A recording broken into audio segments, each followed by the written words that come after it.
बिस्मिल्लाहिर्रहमानिर्रहीम। अस्सलाम वालेकुम। आप देख रहे हैं न्यूज़ 360। मैं हूं आपका मेज़बान शहरियार सिद्दीकी। नाज़रीन, इस वक्त मैं सिंध हाई कोर्ट में मौजूद हूं। कमसिन बच्ची के मुबैना अगवा केस रियासत बनाम ज़हीर अहमद और दीगर के हवाले से बात करेंगे। केस के मरकज़ी मुलज़िम ज़हीर अहमद की जानिब से जो दो अहम दरख्वास्तें दायर करवाई गई थी कमसिन बच्ची से मुलाकात और 164 के बयान के लिए, आज जो है वो 7 नवंबर बरोज़ पीर को इन दोनों अहम दरख्वास्तों के ऊपर समाअत होनी थी जस्टिस सलाउद्दीन पंवर साहब की अदालत में।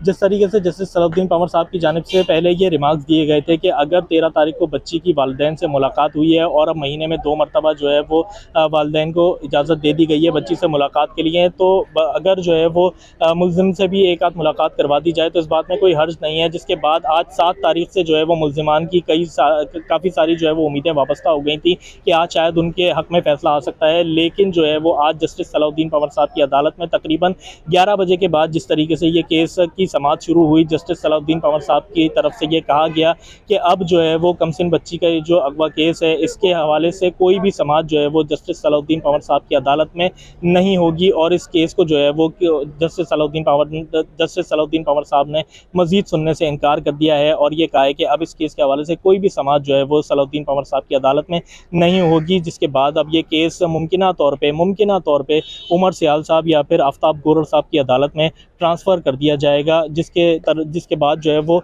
ये कहा गया, मुलजिमान के वकील की तरफ से ये दरख्वास्त की गई कि अगर जो है वो किसी एक हतमी तारीख का ऐलान कर दिया जाए, किसी एक मुस्तनद तारीख का ऐलान कर दिया जाए, जिसके बाद जो है जस्टिस सलाउद्दीन पंवर साहब की तरफ से जो है वो 17 तारीख का ऐलान किया गया है। अब 17 नवंबर को इन दोनों दरख्वास्तों के ऊपर समाअत होगी। मुमकिना तौर पे जो है वो आफ्ताब गोरर साहब या फिर जो है वो जस्टिस उमर सियाल साहब की अदालत में इन दोनों दरख्वास्तों के ऊपर आगे की मज़ीद समाअत होंगी। आज की जो अहम तरीन अपडेट थी उससे हमने आपको आगाह किया। इस केस के हवाले से जो भी अहम अपडेट्स होंगी, इसके अलावा मज़ीद अहम खबरों से बाखबर रहने के लिए हमारे चैनल न्यूज़ 360 के साथ जुड़े रहिए। इसी के साथ अपने मेज़बान शहरियार सिद्दीकी को दीजिए इजाज़त। अपना बहुत ख्याल रखिए। अल्लाह हाफ़िज़।